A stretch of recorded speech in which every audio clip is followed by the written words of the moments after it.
Hi, my name is Teacher Rhea, and I am 26 years old. I am from the Philippines.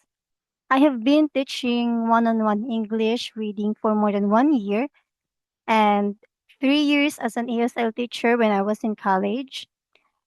In my free time, I love to watch documentaries and horror movies, as well listening to music.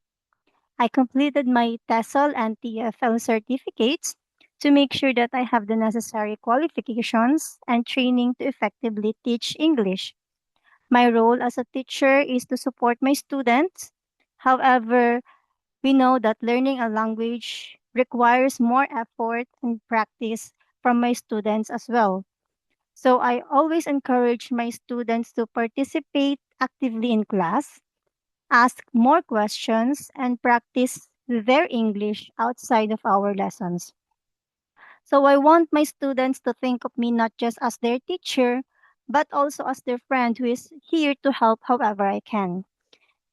I always tell my students that there are no wrong answers when we are together in the classroom or when we are doing our lesson. So basically, we're going to learn by playing games, singing songs, reading stories, and a lot of activities and projects together. So, once again, I am Teacher Rhea, and I am happy to teach you. Bye.